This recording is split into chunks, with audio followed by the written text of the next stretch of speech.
Hello students, कैसे हैं आप सब। आई होप आप सब बढ़िया होंगे। I am Monika Sharma and welcome back to chalks and cheers channel. तो चलिए आज के इस वीडियो में हम स्टार्ट करने जा रहे हैं क्लास 10th का न्यू सब्जेक्ट। कौन सा? साइंस। यस, आज से हम साइंस पढ़ेंगे और वो भी कौन सा चैप्टर? केमिस्ट्री का first, chemical reaction and equation. जैसे कि आपको दिख रहा होगा मेरे पीछे स्क्रीन पर।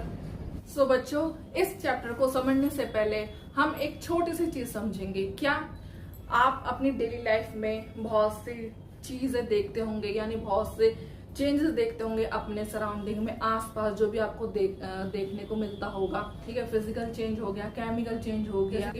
मेरे पीछे आपको स्क्रीन पे दिख रहा होगा, एक है फिजिकल चेंज, एक है केमिकल चेंज। तो फिजिकल चेंज कौन से होते हैं? आपने डेली लाइफ में आप उन्हें ऑब्जर्व भी करते होंगे।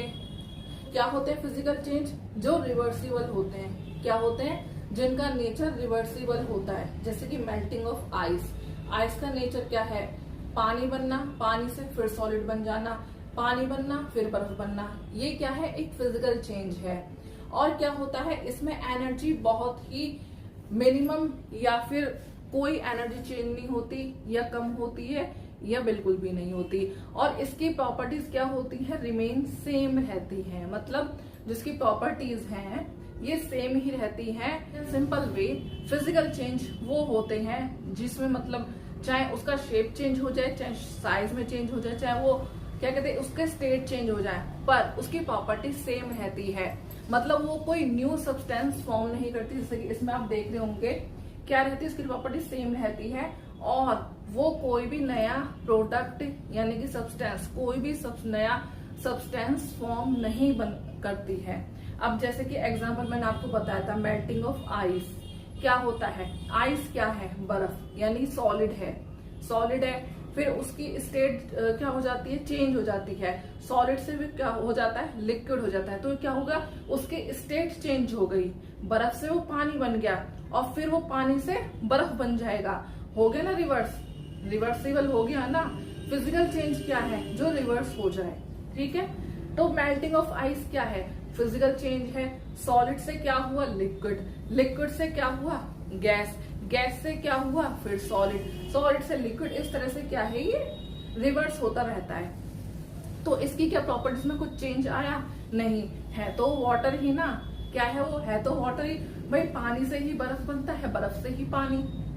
Second is shredded paper. Shredded यानी आप पेपर को कटिंग करते हो। आपने पेपर को, एक पेज है आप पे, ठीक है, आपने उसको कट करा। क्या हुआ? शेप चेंज हो गया, साइज चेंज हो गया, बट उसकी प्रॉपर्टी तो सेम है ना। पेपर तो वो सेम ही है, उसने कोई नया सब्सटेंस तो फॉर्म करा नहीं है। नेक्स्ट हम चलते हैं केमिकल चेंजेस। केमिकल चेंजेस कौन से होते हैं? जो क्या करते हैं? न्यू सब्सटेंस फॉर्म करते हैं। क्या करते हैं? न्यू सब्सटेंस फॉर्म करते हैं केमिकली रिएक्ट होके। जब उनमें केमिकल चेंज आ जाता है तो वो न्यू सब्सटेंस फॉर्म करते हैं और उनमें बहुत सी एनर्जीज क्या होती हैं? एनर्जी, लाइट, हीट रिलीज होती है या एब्जॉर्ब होती है। क्या होता है उनमें? कुछ एनर्जी वो अपने अंदर लेता है और कुछ एनर्जी वो रिलीज करता है। ठीक, तो और ये क्या है? ये इरिवर्सिबल है, यानी कि ये रिवर्स नहीं होता है। अब जैसे एग्जांपल क्या होगा? Rusting of iron. Rusting of iron क्या है? एक बार लोहा जंग लग गया लोहे पे, तो क्या वो मतलब फिर से पहले जैसा हो सकता है? नहीं हो सकता। बट हाँ, उसको प्रिवेंट करा जाता है। बट हम आगे पढ़ेंगे, अभी खाली एग्जांपल समझिए। चलिए फिजिकल चेंजेस और केमिकल चेंजेस को और अच्छी तरीके से विजुअलाइजेशन के थ्रू समझते हैं। मेरे पीछे आपको एक सिनेरियो दिख रहा होगा जिसमें है, ये है केमिकल चेंज, ये है फिजिकल चेंज। फिजिकल चेंज समझते हैं सबसे पहले। फिजिकल चेंज में क्या हो रहा है? देखिए लेमन है, लेमन है, वो क्या है? अभी अपने उसी फॉर्म में ये, ठीक है। जब उसको कट करा कोई चेंज नहीं हो, खाली उसका शेप में चेंज आया, उसका साइज में चेंज आया है, ठीक है। और जब तीसरे पे देखिए वो अब भी ऐसी की ऐसी है, मतलब उसने कोई न्यू सब्सटेंस फॉर्म नहीं करा है। तो इसी को हम बोलते हैं फिजिकल चेंज। मतलब उसकी प्रॉपर्टीज में कोई चेंज नहीं आया। क्या है? उसकी प्रॉपर्टीज में कोई भी चेंज नहीं आया है। अब चलते हैं केमिकल चेंज की तरफ। ये क्या बोल रहा है? देखिए, बर्निंग ऑफ वुड। इसमें क्या है? वुड लॉग है। क्या है? Would log. जो लकड़ी का वो होता है लकड़ी के जो गट्ठे होते हैं, लकड़ी का एक गट्ठा आई है, उसको जब जलाया, ठीक है, जलाया तो क्या हुआ, किसमें कन्वर्ट हो गया, ऐश में, किसमें, राख में हो गया कन्वर्ट। तो ये क्या है, केमिकल, इधर क्या हुआ, केमिकल चेंज हुआ है, क्या हुआ, केमिकल रिएक्शन हुआ है इधर। तो ये देखिए क्या हुआ है, ऐश में कन्वर्ट हो गया है। इसका मतलब क्या हुआ है कि इसने क्या है, अपनी प्रॉपर्टीज क्या है, चेंज कर दी। इसकी प्रॉपर्टीज क्या हो गई, इसकी प्रॉपर्टीज चेंज हो गई। बिल्कुल एक जो लकड़ी का गट्ठा था वो जल के किस में कन्वर्ट हो गया, वो एक ऐश में कन्वर्ट हो गया, राख में कन्वर्ट हो गया। तो क्या हुआ, उसने क्या करा, अपना न्यू सब्सटेंस फॉर्म कर दिया। इसमें क्या था, ये अपना रिमेन ऐसी था सेम, ये सेम नहीं रहा। इधर क्या हुआ, इसने जो है अपनी जो प्रॉपर्टीज थी वो चेंज कर दी। क्या कर दी, चेंज हो गई इसकी प्रॉपर्टीज जलने की वजह से। तो इधर क्या हुआ है, केमिकल रिएक्शन हुआ है। इधर क्या हुआ, केमिकल रिएक्शन हुआ है इधर। तो ये था इसका मतलब फिजिकल चेंज और केमिकल चेंज, ठीक। बट हमें क्या पढ़ना है, हमें पढ़ना है केमिकल चेंज, जिसको ही हम क्या बोलते हैं, केमिकल रिएक्शन। और जो हम नेक्स्ट पेज पे पढ़ने वाले हैं केमिकल रिएक्शन के बारे में, जो हमारे इस चैप्टर का फर्स्ट टॉपिक है। चलिए बढ़ते हैं हम अपने फर्स्ट टॉपिक की तरफ। तो what is chemical reaction, chemical reaction क्या होता है, chemical reaction is the process of two और more substances are converted into different substances. क्या बोली डेफिनेशन, केमिकल रिएक्शन एक ऐसा प्रोसेस है जिसमें एक या दो से ज्यादा सब्सटेंस मिलके क्या बनते हैं, एक नया सब्सटेंस बनाते हैं। क्या करते हैं, एक नया डिफरेंट सब्सटेंस बनाते हैं। जैसे कि इधर दे रखा है, ये ए है, ये बी है, इन दोनों ने मिलके क्या बना दिया, एक नया सब्सटेंस फॉर्म कर दिया। क्या कर दिया, एक नया सब्सटेंस फॉर्म कर दिया, ठीक है। तो जो इधर के जो होते हैं हमारे, जो इधर के जो सब्सटेंसेस होते हैं हमारे, उनको हम बोलते हैं रिएक्टेंट्स। क्या बोलते हैं, रिएक्टेंट्स। और जो इस तरफ के होते हैं हमारे, जो एक नया सब्सटेंस बनाते हैं, उसको हम बोलते हैं प्रोडक्ट। क्या बोलते हैं, प्रोडक्ट। आपने देखा होगा कि जैसे कि मतलब एग्जांपल लेते हैं कि जैसा कोई दो चीज मिलती है, तीन चीज मिलती है आपस में, तो एक न्यू चीज फॉर्म होती है। क्या होती है, एक नई चीज फॉर्म होती है, इसको हम बोलते हैं प्रोडक्ट। एक नया प्रोडक्ट फॉर्म होता है, कंपनी होती है, कोई भी क्रीम बना रही है, सोप बना रही है, कितनी कितनी चीजें बनाती है। एक जब दो रिएक्टेंट्स आपस में मिलते हैं तो एक नया प्रोडक्ट फॉर्म करते हैं। क्या करते हैं, एक नया प्रोडक्ट फॉर्म करते हैं। तो यहाँ पे क्या कह रहा है कि टू और मोर सब्सटेंसेस, टू और मोर सब्सटेंसेस वो कौन से हैं, रिएक्टेंट्स, जिन्हें हम बोलते हैं reactants, are converted into different substances. यानी कि जो डिफरेंट सब्सटेंसेस में कन्वर्ट होते हैं उनको हम क्या बोलते हैं, प्रोडक्ट। अब रिएक्टेंट्स को हम क्या कहाँ लिखते हैं, लेफ्ट साइड में, और प्रोडक्ट को हमेशा हम कहाँ लिखते हैं, राइट साइड में। ध्यान रखना हमेशा, रिएक्टेंट्स को हम कहाँ लिखते हैं, हमेशा लेफ्ट में, और प्रोडक्ट्स को हमेशा हम कहाँ लिखते हैं, राइट्स में, ठीक है, राइट में। केमिकल रिएक्शन में ये रूल है, क्या है, ये रूल है कि रिएक्टेंट्स को हमेशा लेफ्ट में लिखते हैं और प्रोडक्ट को हमेशा राइट में, ठीक। अब एग्जाम्पल से समझते हैं कि रिएक्टेंट और प्रोडक्ट, रिएक्टेंट कैसे प्रोडक्ट फॉर्म करते हैं। एक हम पे है हाइड्रोजन, क्या है, ए हमारा क्या है, हाइड्रोजन, प्लस बी हमारा क्या है, ऑक्सीजन। प्रोडक्ट हमारा क्या है, इन दोनों ने मिलकर क्या बना दिया, वाटर। क्या बना दिया, वाटर। हाइड्रोजन और ऑक्सीजन ने मिलकर क्या बना दिया, वाटर बना दिया। यानी कि इन दोनों रिएक्टेंट्स ने मिलके एक प्रोडक्ट फॉर्म कर दिया। क्या कर दिया, एक प्रोडक्ट फॉर्म कर दिया। अब वाटर का क्या फॉर्मूला होता है, देखिए ये तो था वर्ड में लिखा, अब इसको हम सिंबल में कैसे लिखेंगे। हाइड्रोजन को क्या बोलते हैं, H2, ऑक्सीजन को क्या बोलते हैं, O2, इज इक्वल टू, जब ये दोनों मिले सॉरी, जब ये दोनों रिएक्टेंट्स मिले तो इन्होंने क्या बना दिया, प्रोडक्ट बना दिया। प्रोडक्ट बना दिया, प्रोडक्ट मीन्स वाटर बना दिया। और वाटर का फॉर्मूला क्या होता है, केमिकल इक्वेशन जिसे हम बोलते हैं H2O। क्या हो गया, ये वाटर को क्या बोलते हैं, H2O बोलते हैं ना। तो H2 प्लस O2 ने मिलकर क्या बना दिया, वाटर बना दिया। और इसी को हम बोलते हैं केमिकल रिएक्शन, कि ये एक केमिकल रिएक्शन हुआ है। क्या हुआ है, ये केमिकल रिएक्शन हुआ है भाई। जब ये मिले, ये क्या है हमारी गैस है, ये भी क्या है हमारी गैस है, और ये क्या है हमारी लिक्विड, क्या है लिक्विड। तो जब ये दो गैस आपस में मिली तो इन्होंने क्या बना दिया, लिक्विड बना दिया। क्या बना दिया, लिक्विड बना दिया, यानी कि दो गैस से मिलकर लिक्विड बन गया। तो क्या हुआ, केमिकल रिएक्शन हुआ है। इसी को हम बोलते हैं केमिकल रिएक्शन। कि केमिकल रिएक्शन एक ऐसा प्रोसेस है जिसमें टू और मोर सब्सटेंसेस मिलके या एक से दो से ज्यादा सब्सटेंसेस मिलके कन्वर्ट होती है, किसमें क्या बनाती है, न्यू प्रोडक्ट बनाती है। क्या बनाती है, न्यू सब्सटेंस फॉर्म करती है। तो इसी को हम बोलते हैं केमिकल रिएक्शन। क्या बोलते हैं, केमिकल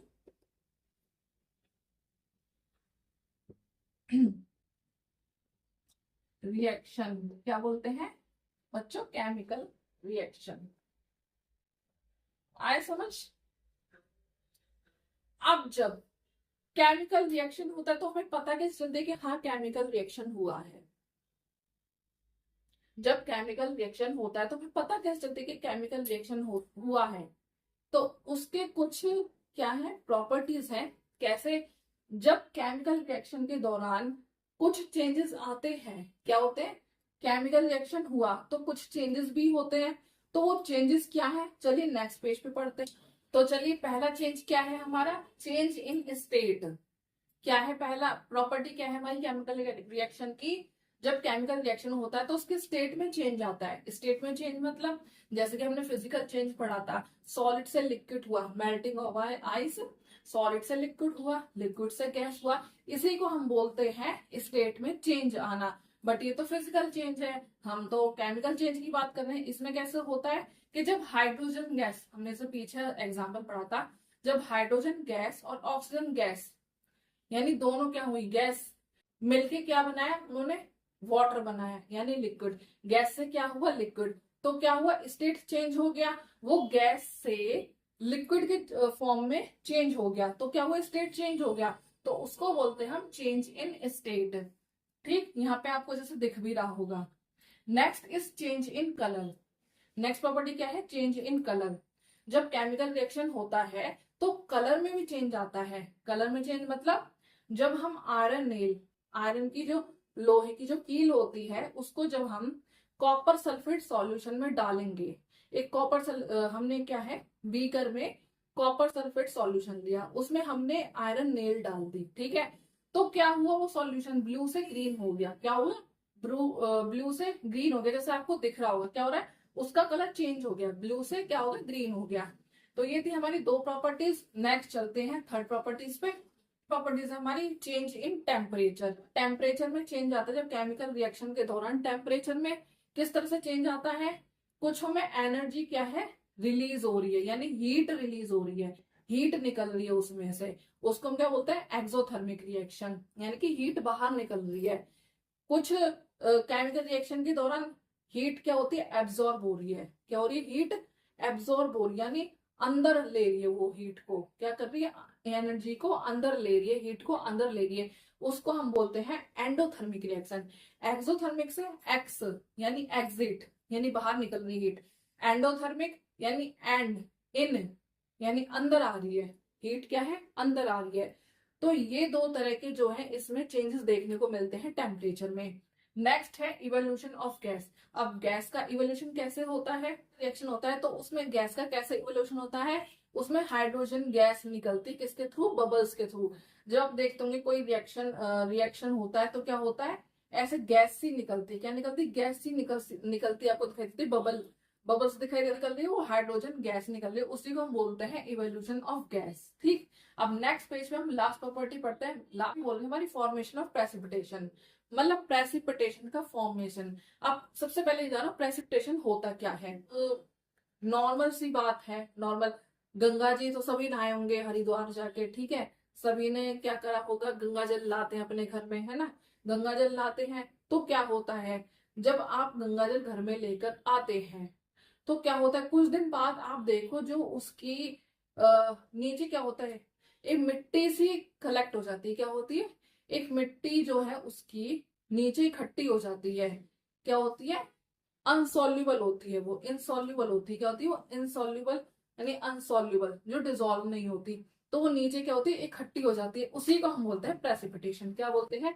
प्रेसिपिटेशन। जैसे इसमें आपको दिख रहा होगा कि एक सॉल्यूशन है, उसमें हमने सस्पेंशन डाला। सस्पेंशन यानी कोई भी जैसे अभी मैं बता रही थी आपको, मिट्टी डाल दो, मिट्टी डाल दो सस्पेंशन, तो क्या हुआ, वो नीचे बैठ रही। क्या हुआ? नीचे बैठ रही है वो। तो उसी को हम बोलते हैं प्रेसिपिटेशन, जिसमें कोई चेंज नहीं होता।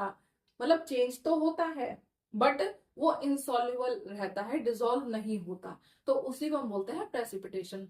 तो ये थी हमारी केमिकल रिएक्शन की प्रॉपर्टीज। जब केमिकल रिएक्शन होता है तो उसके दौरान क्या चेंजेस आते हैं, ये चेंजेस आपको देखने को मिलते हैं। चलिए अपने नेक्स्ट टॉपिक की तरफ चलते हैं। तो चलिए हमारा नेक्स्ट टॉपिक क्या है? Chemical equation.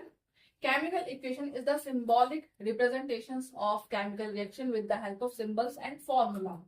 मतलब देखो बेटा, हम इसको एग्जाम्पल से समझते हैं केमिकल इक्वेशन के बारे में। एग्जाम्पल है जैसे सपोज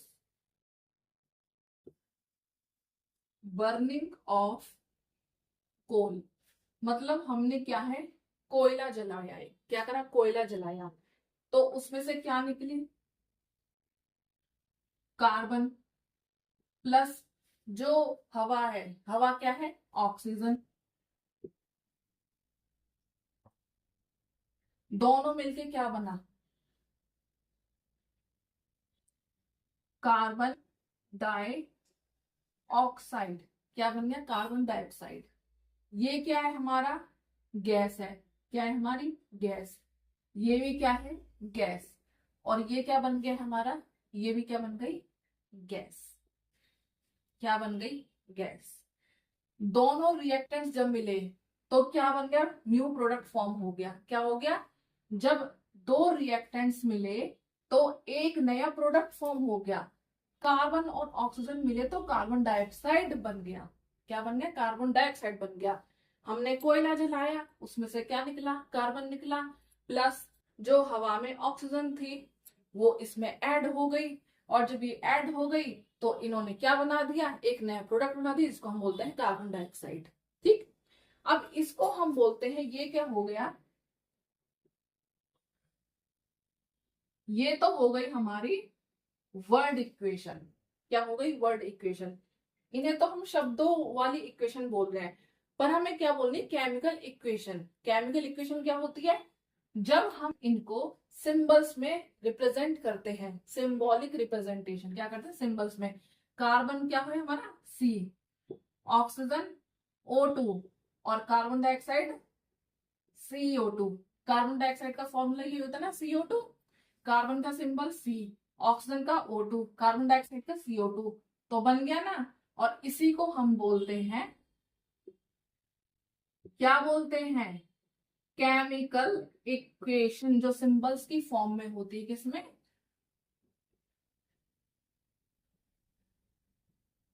सिंबल इक्वेशन। किसमें? सिंबल की फॉर्म में होती है, उसी को हम बोलते हैं केमिकल इक्वेशन। तो यही था केमिकल इक्वेशन का मतलब। अब चलिए इस चैप्टर की फर्स्ट एक्टिविटी पे चलते हैं। क्या है इसकी फर्स्ट एक्टिविटी? इस चैप्टर की फर्स्ट एक्टिविटी है, इसमें आप जैसे देख रहे होंगे, क्या है कि एक मैग्नीशियम, क्या है? मैग्नीशियम रिबन है। क्या है? मैग्नीशियम रिबन है। उसको क्या करा जा रहा है? उसको जलाया जा रहा है। क्या करा जा रहा है? उसको जलाया जा रहा है। पर जलाने से पहले क्या हो रहा है? उसको सैंड पेपर से क्या करा जा रहा है? सैंड पेपर से पहले मैग्नीशियम रिबन को क्या करा जा रहा है? उसको घिसा जा रहा है। क्या? उसको साफ करा जा रहा है। सैंड पेपर से उसको रब करा जा रहा है। जब उसको जलाया जा रहा है, जब वो जल रहा है तो क्या हो रहा है? वो जो मैग्नीशियम रिबन है वो जल रहा है, जल रहा है। प्लस क्या हो रहा है? ऑक्सीजन मिल रही है, हवा मिल रही है, यानी हवा के कांटेक्ट में आ रहा है। ठीक है, हवा के कांटेक्ट में आ रहा है और वो जल रहा है। और नीचे क्या इकट्ठा हो रहा है? उसमें चाइना डिश में क्या इकट्ठा हो रहा है? वो जल के राख में कन्वर्ट हो रहा है, ऐश में। क्या? इसमें ऐश में कन्वर्ट हो रहा है, राख में। तो इसको क्या बोलते हैं हम? Chemical reaction. ये क्या हो रहा है? केमिकल रिएक्शन हो रहा है। अब इसकी केमिकल इक्वेशन कैसे लिखेंगे हम? मैग्नीशियम है, मैग्नीशियम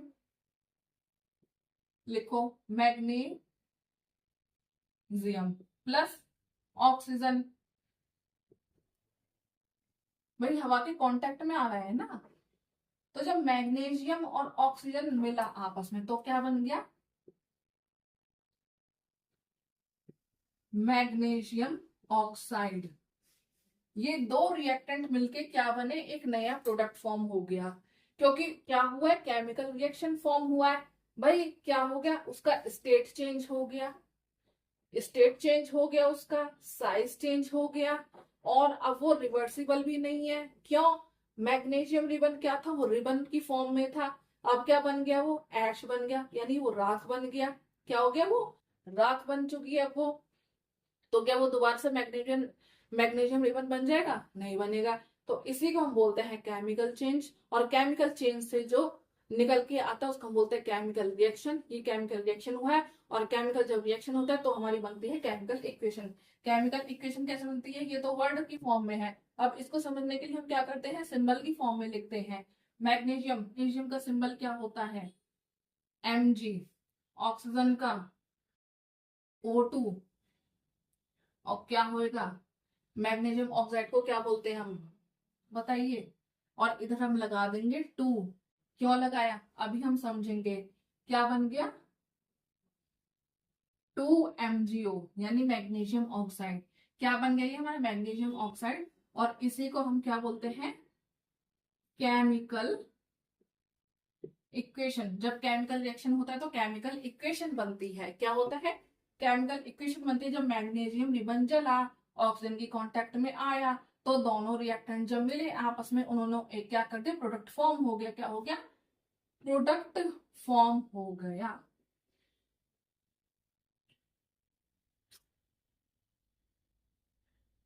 ठीक है, क्या हुआ, प्रोडक्ट फॉर्म हो गया। और उसको समझने के लिए हम क्या करते हैं, सिंबल्स का यूज करते हैं, कि जिससे हमारी केमिकल प्रोडक्ट फॉर्म हो गया। तो वर्ड्स इक्वेशन को हम क्या करते हैं, सिंबल की इक्वेशन में फॉर्म करते हैं, और इसी को हम बोलते हैं केमिकल इक्वेशन। के जब Mg, ये 2Mg प्लस O2 2MgO। अब हमने यहाँ पे 2Mg क्यों लिखा, जब इससे पहले मैंने 2 नहीं लिखा था। क्यों नहीं लिखा था, क्योंकि ये क्या थी, अनबैलेंस थी इक्वेशन। क्या थी, अनबैलेंस थी। ऐसे लिखा था ना मैंने इसको, Mg प्लस O2 2MgO, ऐसे थी। और इसको मैंने फिर ऐसे लिख दिया, क्यों, बिकॉज ये थी अनबैलेंस्ड इक्वेशन। क्या थी, अनबैलेंस्ड। क्या थी, अनबैलेंस्ड। ये इक्वेशन अनबैलेंस थी, फिर इसको बैलेंस करके लिखा। अब इक्वेशन को बैलेंस क्यों करते हैं, तो चलिए समझते हैं। नेक्स्ट पेज से स्टार्ट करते हैं। क्या है, how to balance chemical equation. Chemical equation को क्यों बैलेंस करते हैं, और बैलेंस केमिकल इक्वेशन कैसे बैलेंस होती है।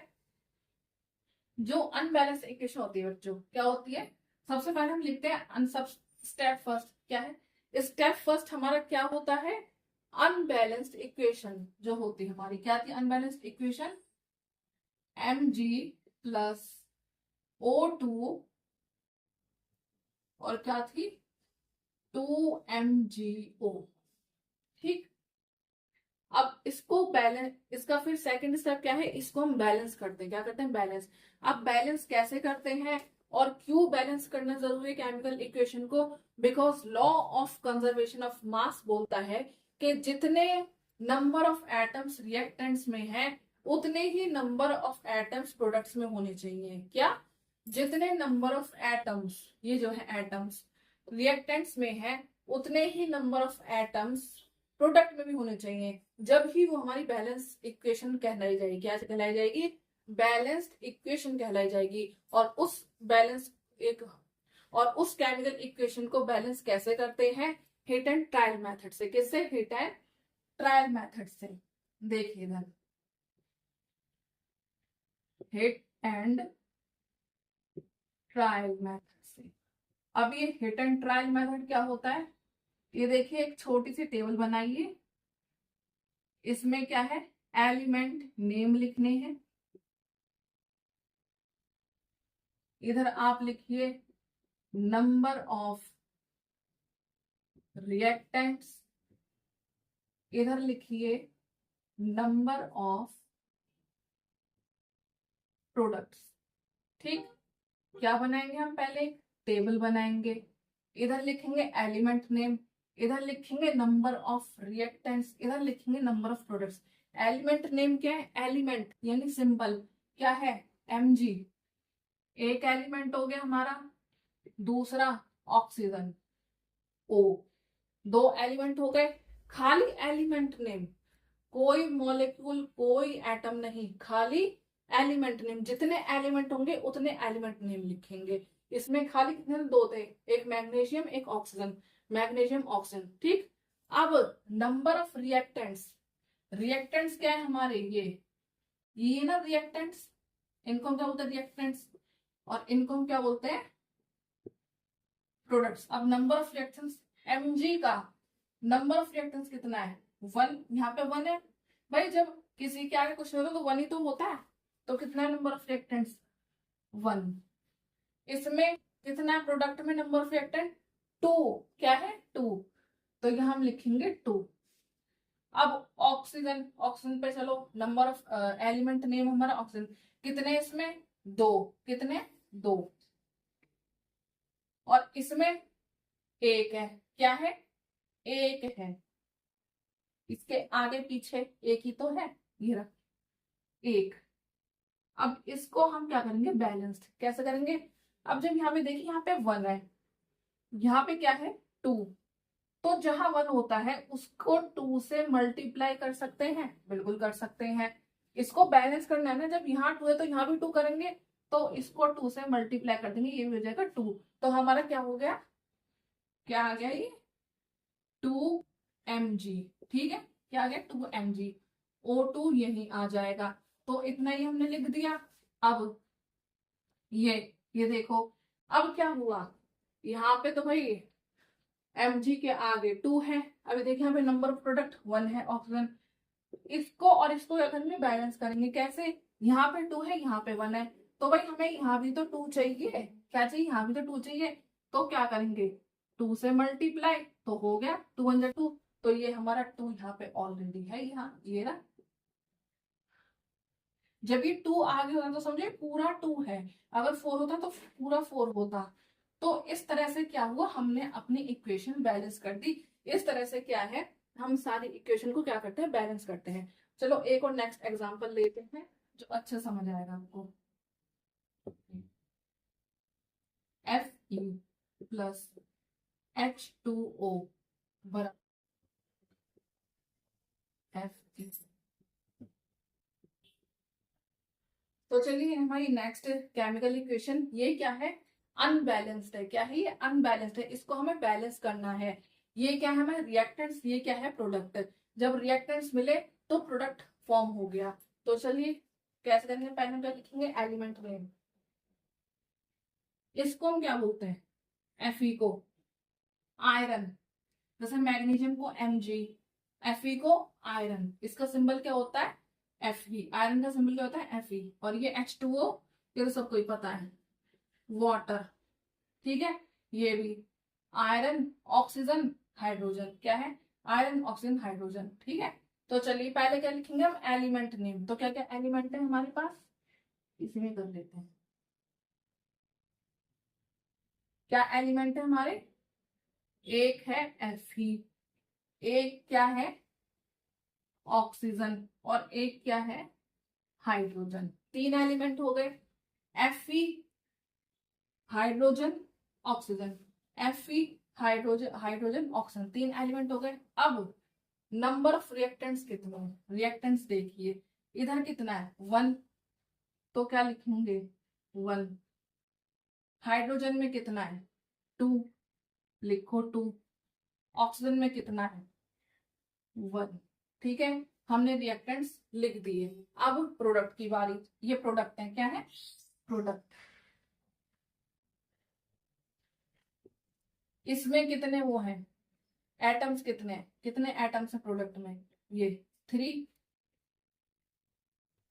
इसमें ऑक्सीजन में 4, हाइड्रोजन में 2। अब ये है हमारी अनबैलेंस्ड इक्वेशन। इसको हम क्या करेंगे? बैलेंस्ड। क्या करेंगे? Balanced. Fe plus H Fe3O plus H2। तो चलिए कैसे करेंगे। अब इधर है नंबर ऑफ रिएक्टेंट्स कितने 1, इधर कितने हैं 3, इधर कितने 1, इधर 3। तो इसको हम करेंगे बैलेंस। इधर भी 3 कर देंगे मल्टीप्लाई करके, ये 3। तो क्या हुआ, इधर लिख देंगे हम 3। अब नेक्स्ट ऑप्शन में कितना है 1, इधर कितना है 4। क्या कर देंगे, इसको बैलेंस कर देंगे, इधर भी 4 आ जाएगा। बैलेंस हो गया, 4 4 हो गया, ये रहा 4। अब क्या हुआ, ये देखो 3Fe। अब ये क्या हुआ 4HO4, यानी कि ऑक्सीजन का क्या है एटम 4, इधर भी 4। अब यहाँ पे तो हाइड्रोजन का 2 है, यहाँ भी 2 है, बट यहाँ तो 4 लग गया। इसका मतलब ये पूरे का 4 है, यानी कि अब इसको भी तो भाई बैलेंस करना पड़ेगा। अभी भी अनबैलेंस है हमारी भाई, यहाँ तो 4 है, यहाँ पे 2 है। तो क्या करेंगे भाई, जब ये 4 हो गया तो इसको भी तो बैलेंस करेंगे, इसको भी तो 4 कर देंगे हम। यहाँ 4 हो गया, देखो यहाँ तो 4, जब ऑक्सीजन का करा यहाँ पूरे में 4 आ गया। अब इस 4 को हमने इधर हाइड्रोजन में मल्टीप्लाई करा तो कितना हो गया 8 हो गया। तो यहाँ 8 है तो यहाँ भी तो 8 चाहिए, तो यहाँ भी 4 से मल्टीप्लाई करते क्या हो गया 8।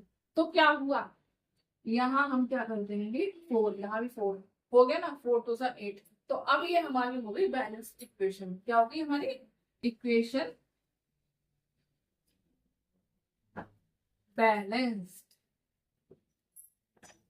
इस तरह से हमारी जो इक्वेशन जो है बैलेंस होती है। जब अनबैलेंस होती है इक्वेशन, क्वेश्चन आपको दे दिया जाए कि इस इक्वेशन को क्या करें बैलेंस करें, तो इस तरह से बैलेंस करेंगे हम अपनी इक्वेशन को। ठीक, और why do we need balance chemical equation, जैसे बताया था कि law of conservation of mass बोल रहे हैं। देखिए नेक्स्ट पेज पे ये इसकी definition. According to the law of conservation of mass, कि जितने नंबर ऑफ एटम्स रिएक्टेंट्स में होंगे उतने ही same number of atoms products में भी होने चाहिए, जब ही वो हमारी क्या है इक्वेशन बैलेंस होगी। अभी जब हमने कुछ देर पहले पढ़ा था कि केमिकल इक्वेशन को बैलेंस करना क्यों जरूरी है, तो इसकी डेफिनेशन देखिए हेरी। Why do we need to balance chemical equation, because according to law of conservation mass बोलता है इस चीज को कि जितने नंबर ऑफ एटम्स रिएक्टेंट्स में होने हैं उतने ही नंबर ऑफ एटम्स प्रोडक्ट में होने चाहिए, यानी दोनों में सेम होने चाहिए, तब ही वो हमारी इक्वेशन जो है बैलेंस होगी। तो चलिए, आई होप आपको ये वीडियो पसंद आई होगी। आज के इस लेक्चर वीडियो को हम यहीं एंड करते हैं, बाकी हम मिलेंगे नेक्स्ट वीडियो में इस चैप्टर के नेक्स्ट पार्ट के साथ। If you like this video तो please like share and subscribe करना मत भूलिएगा। एंड तब तक के लिए keep practising and keep shining and see you in the next video. Thank you.